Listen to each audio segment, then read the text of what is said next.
Any new year resolutions के लिनुभयो त नयाँ वर्षको सङ्कल्प? फिट हुने, जिम जाने, असम नाच्ने गाउने आफ्नो हबीहरू पर्स्यु गर्ने होइन। हामी सबैले न्यू इयरको रेजोल्युसनहरू लिन्छौँ होइन। अनि म पनि त्यस्तै अलिकति स्वास्थ्यमा ध्यान दिनु पर्यो भनेर चाहिँ रेजोल्युसन लिएको थिएँ। अब न्यू इयर आउनुभन्दा अगाडि एकचोटि एनुअल चेकअप गरिहालौँ यो जाँदै गरेको वर्षमा भनेर चाहिँ मेरो प्राइमेरी केयर प्रोभाइडर विशाल मैनालीजी कहाँ गएँ। सबै मेरो रिपोर्ट हेर्नुभयो अनि भन्नुभयो विष्णुजी तपाईँको त सबै ठिक छ, अरू कतै तपाईँलाई केही पीडा दुःख केही छ र भन्नु होला भन्नुभयो के।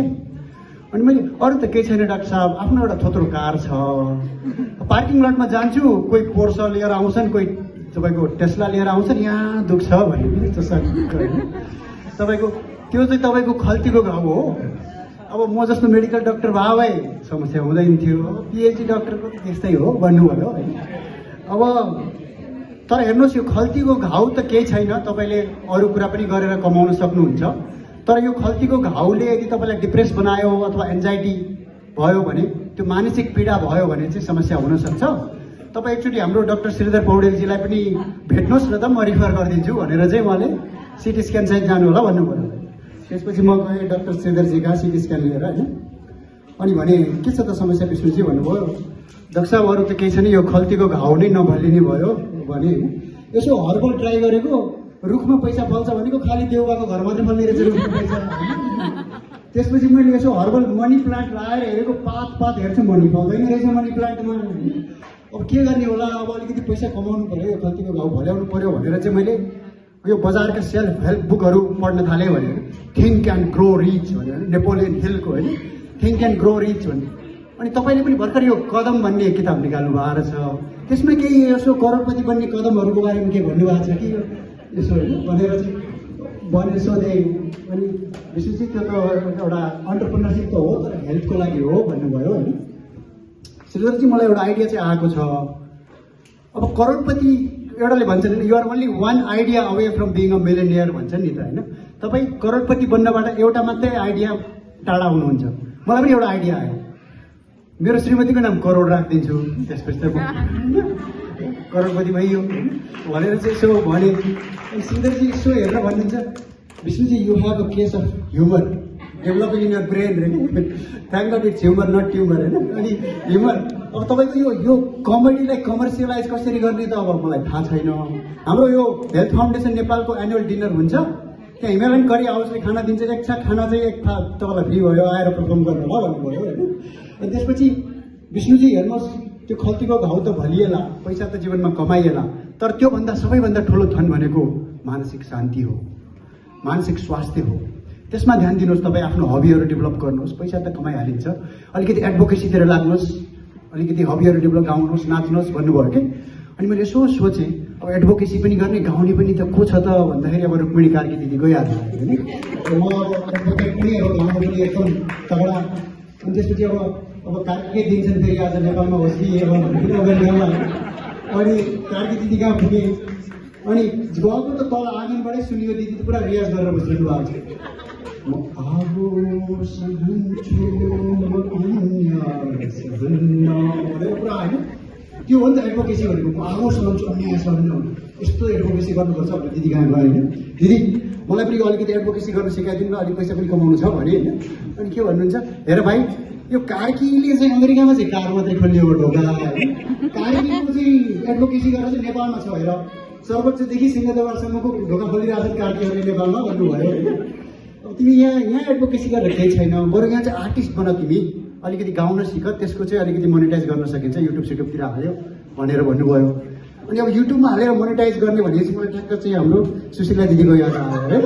अब तपाईँको कृष्णको भजन हाल्यो भने 1 मिलियन भ्यू जान्छ होइन, तपाईँको चाहिँ तिजको गीत हाल्यो भने 1.3 मिलियन भ्यू जान्छ। सिल्भर बटन पाइसक्नु पऱ्यो दिदीले। अनि दिदी कहाँ गएँ मैले, सुशीला दिदी अब यो युट्युबमा गएर कसरी भाइरल हुने, मलाई पनि गोल्ड बटन चाहियो होइन, तपाईँ सिल्भर बटन लिएर बस्नु भएको छ होइन भनेर गएँ। अनि हुन्छ नि त भाइ, म सिकाइदिन्छु, मेरो छोरीलाई पनि सिकाइरहेकै हो, तपाईँ पनि आउनु नि त भन्नुभयो होइन। अनि एक दिन गएँ, बिहानै गएँ दिदीकोमा। अनि मलाई ल आज तपाईँलाई म राग भैरवी सिकाउँछु भन्नु भयो। ल आउनुहोस् आलाप गरौँ भनेर होइन। सुरु गर्नुहुन्छ दिदी, ग रे सा ध सा रे ग प ग ध प ग रे सा भनेर दिदी चाहिँ ठ्याक्कै सुर लाउनुहुन्छ, हाम्रो बेसुर लाग्छ होइन। अब दिदी कस्तो मिठो स्वर कसरी लाउने भनेर गएर महपालले खुल्ला गरेर हामी पनि स्वर लाग्दैन, 15 मिनट भइसक्यो है, दिदी त फ्याट फ्याट लाउनुहुन्छ सुर। अनि यसो फ्रस्ट्रेट भयो, दिदी मेरो त लागेन के गर्ने होला भनेको त, ए भाइ यो त साधना चाहिन्छ नि, 15 मिनटमा हुन्छ र भन्यो। अनि कति लाग्छ दिदी, मलाई त भाइरल हुनु चाहिँ एकदम चाँडो भनेको त, यस्तो यतिको गर्न त 4-5 वर्ष लाग्छ भन्नुभयो। दिदी 4-5 वर्षमा त नेपालमा अर्को व्यवस्था परिवर्तन हुन्छ, मलाई प्रधानमन्त्रीको डिमान्ड आउँछ, तपाईँ हेर्नु मलाई त 4-5 दिनमा भाइरल हुनु छ या भने होइन। त्यसपछि भाइ हेर 4-5 दिनमा भाइरल हुनुभयो चाहिँ YouTube is not your platform. 4-5 दिनमा भाइरल चाहिँ टिकटकमा जानुपर्छ, लाइभ भन्नुभयो क्या दिदीले होइन। टिकटकमा गएर नाच्नुपर्छ, 4-5 दिनमा भाइरल भइन्छ भने। अनि मलाई ठ्याक्क नित्य शर्मा बहिनीको याद आयो, अब नाच्दै टिकटकमा हाल्ने भनेपछि लास्ट इयर पनि अब डान्स सिक्छु भनेर उसकोमा गएकै हो। लास्ट इयर चाहिँ उसले मलाई घरको आँगनमा बोलाएको थियो होइन, म तपाईँलाई दाजु तपाईँलाई म त ढले ढले स्टेप सिकाउँछु भनेर होइन। उसको आँगनमा गएर म त ढले ढले गर्छु, म त फुक्लीले ढलेको थिएँ कि म किन ढले भनेर यसो हेरेको उसको आँगन अलिक टेढो रहेछ क्या। अनि तिम्रो आँगन टेढो छ नानी, योपालि चाहिँ मलाई ब्याक गार्डमा सिकाऊ है डान्स भने। हुन्छ दाइ ल 20 सेकेन्डमा भाइरल भइन्छ, मसँग एउटा गीत छ भन्नुभयो होइन। 2टा स्टेप छ, 10 सेकेन्डसम्म कता हिँडेको भन्दै क्याटवक गर्नुपर्छ, त्यसपछि अर्को 20 सेकेन्ड बिजुली बालेर पुरै कम्मर हल्लाउनुपर्छ भन्यो होइन। ल भनेर टाका गाडीले उसले देखाइरहेको छ मलाई कसरी टिकटक भिडियो बनाउने। अनि म टक्क यसो हिँडेँ होइन, कता हिँडेको दाइ क्याटवक गर्नु भनेको गैँडा हिँडे जस्तो होइन। अनि त्यसपछि यसो हेऱ्यौँ मलाई होइन, दाइ तपाईँ त अलराउन्डर हुँदो रहेछ भन्यो कि। अलराउन्डर तपाईँको घोडी त कहाँ हो अनादि अनन्त रहेछ, कहाँ सुरु हुने हो कहाँ अन्त्य हुने हो थाहा छैन होइन, तपाईँको त पुरै अलराउन्डर हुनुहुँदो रहेछ। सुना है तेरी भी कमर है, सुना है तेरी भी कमर है, कहाँ है किस तरफ है और किधर है होइन। तपाईँको कमर कहाँ हो थाहै छैन, कसरी कमर हल्लाउने त होइन। बारुले कमर हुनुपर्छ मेरो जस्तो, अनि पो भाइरल भइन्छ त्यो टिकटकमा भने। अब के गर्ने त नानी, अब बारुले कमर नभए म टिकटकमा नचल्ने नै हो त भनेको। तर केही छैन, तपाईँ जस्तो भैँसीको जस्तो कम्मर भएकालाई पनि चाहिँ हाइट बनाउने चाहिँ एउटा मान्छे चाहिँ सब बस्टुमा भन्नुभयो। को भनेको त्यो चाहिँ विराज गुरुङ ब्रो। जस्तै मोटे होस् डल्ले होस् त्यसलाई नचाइदिन्छ ब्रोले भन्नुभयो। नित्य बहिनीको पनि विराज ब्रो काम गयो। अब नाच्नु साच्नु त साइड इफेक्ट हो, मलाई मेन चाहिएको त पैसा कमाउनु कतिको काम होइन। विराज ब्रोको फेरि ब्यान्ड पनि छ, अब यतातिरको भाइरल मान्छे विराज ब्रो अलिकति तपाईँको ब्यान्डमा यसो हामीलाई पनि पर्फर्म गरेर मिल्छ कि पछाडि नै बसेर भए पनि केही गरौँला, यसो अलिअलि पैसा चाहिँ पनि हुन्छ कि भनेको त। ब्रो यहाँ पैसा र जब दुइटै नभएर त ब्यान्ड खोलेको। ब्यान्डको नामै मिड लाइफ क्राइसिस छ। तपाईँ पैसाको कुरा गर्नुहुन्छ, रेस्टुरेन्टमा गएर पर्फर्म गऱ्यो बासी चाउमिन दिन्छ, ड्रिङ्क साबै किन भन्छन् होइन। तपाईँ यहाँ यस्तो ब्यान्ड गरेर चाहिँ पैसा कमाइन्न, आफ्नो ब्यान्ड बजिरहेको छ यहाँ भन्नुभयो है। तपाईँलाई त अर्जेन्ट पैसा चाहिए जस्तो छ, अर्जेन्ट पैसा चाहिएको भए चाहिँ तपाईँ अर्जेन्ट केयर खोल्नुहोस् भन्नुभयो। पैसा सोच चाहिँ त्यही हुन्छ भन्यो। अर्जेन्ट केयर खोल्नुहोस् भनेपछि मलाई सुशीलजीको याद आयो। अनि सुशीलजी कहाँ गएँ, अब नरबोटमा उहाँले अर्जेन्ट केयर खोलेर बस्नु भएको छ। टक्क गएँ त सुशीलजी गीत गाइरहनु भएको छ, झरेको पात झै भयो। नारायण गोपालको याद आयो यार, अर्जेन्ट केयरको क्यास काउन्टरमा बसेर झरेको पात झै भयो होइन। यो सुशीलजी यार तपाईँ यो होइन भनेको त के भन्नुहुन्छ हेर्नुहोस्, फल ऋतुमा देख्नु भएको छ कसरी पातहरू झर्छन्, अनि हामीले पुरा लिप ब्लोअर लाएर उडाउनुपर्छ नि होइन। त्यसरी दुई हातले पैसा सोधिरहेको छु यहाँ म अर्जेन्ट केयरमा होइन। त्यसरी यहाँ जीवन नै झरेको पात जस्तो भइसक्यो, हरिया डलर सोध्नुलाई भ्याइ नभ्याइ छ यहाँ होइन। पहिला हार्वर्डमा एकाउन्टेन्ट भएर चाहिँ भनौँ न बसिया थिएँ, अहिले त अर्कै एकाउन्टेन्ट राख्नु परिरहेको छ, त्यही भएर गीता चिलाएर राखेको छु भन्नुभयो एकाउन्टेन्ट। म त सही ठाउँमा पुगेछु, ज्याकपट लाग्यो क्या हो। यस्तो अर्जेन्ट केयरमा यस्तो चाहिँ दुई हातले सोध्ने पैसा हुँदो रहेछ। त्यसो भए मलाई पनि यसो केही जागिर दिनु नि त अर्जेन्ट केयरमा, म पनि अलिअलि मेडिकल फिल्डकै मान्छे हो भने नि। त्यसै क्या हुन्छ, तपाईँको हाम्रो टिम छ, हाम्रो पार्टनर छन्, प्यानल इन्टरभ्यू हुन्छ भोलि बिहान आउनुहोस्, बिहान 7 बजे भोलि बिहान भन्नुभयो। अनि बिहानै 7 बजे टक्क नरबोट पुगेँ होइन, प्यानल इन्टरभ्यू कि सुशीलजी बस्नु भएको छ, गीताजी हुनुहुन्छ, हाम्रो उमेशजी हुनुहुन्छ, लक्ष्मीजी हुनुहुन्छ, अनि सर्जन विशीजी हुनुहुन्छ, प्यानल मेरो इन्टरभ्यू लिने होइन। अनि ल अर्जेन्ट केयरमा के गर्नुपर्छ त सुशीलजी भनेको, अर्जेन्ट केयर त 8 बजे खुल्छ, तर तपाईँले हरेक दिन बिहान 7 बजे पुग्नुपर्छ, यहाँ पुगिसक्नुपर्छ भन्नु। 8 बजे खुल्ने भए 7 बजे किन पुग्ने त भनेको, अनि यो फ्लोर सोर साफ गर्नु पऱ्यो, टोयलेट साफ गर्नु परेन भन्नु। अनि त्यसपछि 12 बजे तपाईँलाई 5 मिनट खानाको ब्रेक हुन्छ, 2 बजे 1 मिनट पिसाब फेर्नुलाई।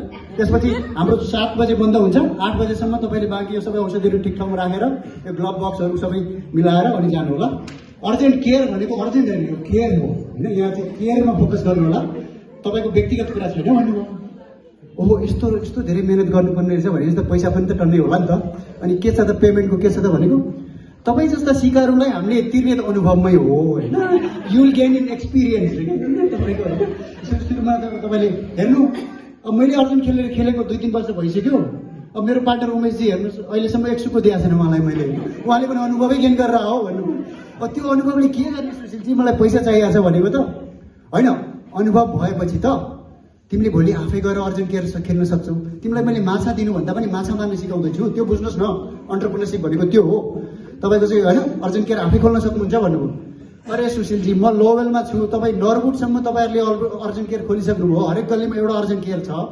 अब मैले कहाँ गएर खोल्ने होइन भनेको। हेर्नुहोस्, नरबुटसम्म त हामीले खोल्यौँ, नरबुटभन्दा अझै अलि अगाडि जान्छ, नरहरू पनि छैन नि, त्यहाँ वुड मात्रै छ नि, त्यहाँ गएर खोल्नुहोस्, खाली छ भन्नुहुन्छ ठाउँ है, त्यहाँ गएर चाहिँ चल्छ तपाईँको भन्नुभयो।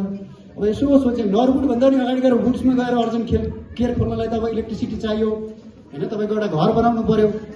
अनि त्यसपछि चाहिँ त्यहाँ प्यानल इन्टरभ्यूमा चाहिँ हाम्रो सर्जन पिसिसी पनि हुनुहुन्थ्यो होइन। अनि तपाईँ चाहिँ यो प्यानलमा किन हुनुहुन्छ? म त सोलर प्यानल भन्ठानेर पो आएको भन्नुहुन्छ होइन प्यानल इन्टरभ्यू। अनि त्यसपछि तर ठिकै छ, तपाईँ वुडमा गएर अर्जुन केयर खोल्ने भए चाहिँ एउटा रियाल्टरलाई खोज्नुहोस्, म सोलर म जोडाइदिउँला भन्नुभयो होइन। ल रियाल्टर को छ त भनेको हाम्रो डाँगी रियालिटी ग्रुपको चाहिँ कैलाश डाँगीजी हुनुहुन्छ, उहाँसँग जाउँ, तपाईँ एउटा संरचना बनाउनुहोस् वुडको बिचमा भन्नुभयो। अनि त्यसपछि के भन्नुहुन्छ सर्जनजी भने, हेर्नुहोस् त्यहाँ गयौँ, टक्क वुडहरू काटेको रहेछ, अनि माथि सूर्यको हाम्रो चाहिँ होइन फिल्ड रहेछ। अनि के भन्नुहुन्छ मलाई सर्जनजी, हेर्नुहोस् यो सूर्यको पछि लाग्नेहरू भनेको नेपालमा हो। अब स्मार्ट मान्छेहरू त सूर्यलाई क्याप्चर गर्न सक्नुपर्छ, मुठीमा राख्न सक्नुपर्छ सोलर प्यानलमा होइन। त्यसपछि ल्याएर त तपाईँको चिम्बाले भयो, घन्टी बजाए भयो, सूर्यलाई कब्जा गर्नु मुख्य कुरा हो भन्नुभयो होइन। त्यसपछि कैलाशजीसँग कुरा गरेँ, अब यतिको यहाँ एउटा अर्जुन केयरको लागि संरचना बनाउन कति पैसा लाग्ला भने, पैसाको के कुरा गर्नुहुन्छ, हामी त ल्यान्ड अफ अपर्च्युनिटिजमा छौँ, पैसा दिने तपाईँको ब्याङ्कले हो, बहिना हान्दी हालौँ न, म त के छ र कन्ट्र्याक्टरले काम गर्ने हो, तपाईँको ब्याङ्कले लोन दिने हो भन्नुभयो। यसो सोच्दै मैले, हो यो त रियल मनी त रियालिटीमा त छ कि जस्तो लाग्यो कि उहाँको कुरा सुन्दाखेरि। अनि यो रियाल्टर हुन चाहिँ के गर्नुपर्छ त कैलाशजी भनेको, तपाईँ एकाडेमिक्सको मान्छे, 1 हप्तामा तपाईँले लाइसेन्स पास निकालिहाल्नुहुन्छ, त्यसपछि त बस बहिना हान्ने हो, 5-10% आइहाल्छ भन्नुभयो होइन।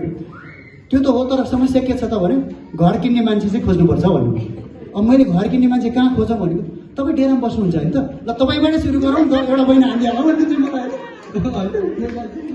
अनि त्यसपछि चाहिँ अनि मैले भने, अरे कैलाशजी तपाईँ घर किन भन्नुहुन्छ, यहाँ 26 तारिक भयो, पछि 31मा यहाँ भाडा कहाँबाट फेरि आफूलाई तनाव त्यो छ घरको होइन, तपाईँ घर किन भन्नुहुन्छ भने, म त यो ट्याक्सको सिजन पनि आइसक्यो, अलिकति ट्याक्स केही बचाइन्छ कि भनेको। सर्जनजीले भन्नुभयो, हेर्नुहोस् ट्याक्स बचाउने एउटा उपाय छ, तपाईँको युटिलिटी बिल घटाउन सकिन्छ, तपाईँको ग्रिड सिट छोड्नुहोस्, सोलर जोड्यो भने युटिलिटी बिल घट्छ होइन, समरमा एक्स्ट्रा भयो भने उल्टा ग्रिडमा पठाउनु पनि मिल्छ, पैसा त्यसरी पनि कमाइन्छ, तपाईँ सुत्दै गर्दा पनि सूर्यले तपाईँको लागि काम गर्छ होइन भन्नुभयो।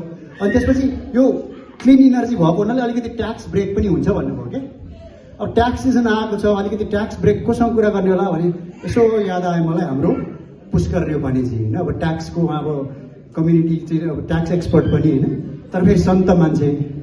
अब पुष्करजीको मेडफर्टमा त्यो मिस्टिक एभिन्यूमा चाहिँ पुष्करजीको त्यो न्यौपाने फर्ममा गएँ म, ट्याक्स यसो गरौँ न भनेर होइन। मिस्टिक एभिन्यू पुगेको त मिस्टिकजी त हुनुहुन्न हुन त होइन, अब मिस्टिक मान्छे उहाँ त यहाँ मन्दिर आउनु भएको छ क्या। अनि कहाँ हुनुहुन्छ पुष्करजी भनेको त, उहाँको नाम पुष्करजी बाहिर किन भएको, उहाँले करको दायरालाई पुस गरिदिने भने पुष्कर भनेर चाहिँ त्यो होइन। अझ तपाईँको यतिसम्म पुस गरिदिने कि त्यो तपाईँको ट्याक्स ब्राकेट नै नयाँ पानामा चाहिँ न्यू पाने अरे कि तपाईँको न्यू। अनि पुष्करजी चाहिँ पुष्कर न्यू पानेजी होइन। अनि त्यसपछि पुष्करजी खै त अफिसमा हुनुहुन्न भनेको त, उहाँ पशुपति बुद्ध मन्दिरमा जानुभएको छ, आज भजनमा नाच्दै हुनुहुन्छ, त्यसपछि उहाँले कुण्डलिनी ध्यान सिकाउनुहुन्छ भन्नुभयो होइन। ठिक छ नि त, पुष्करजीलाई जाउँ भनेर आएँ पशुपति बुद्ध मन्दिरमा। यसो आएको त उहाँ मस्त नाचिरहनु भएको छ, एक दिन त जानु छ संसार छोडेर, बडा वैराग्य आयो मनमा मलाई होइन, एक दिन त जानु छ संसार छोडेर। पुष्करजीलाई भेट्नै गाह्रो। त्यसपछि बल्ल बल्ल यो पशुपतिबाट माथि बुद्धको रुममा गएपछि उहाँलाई अलिकति टाइम पाइयो।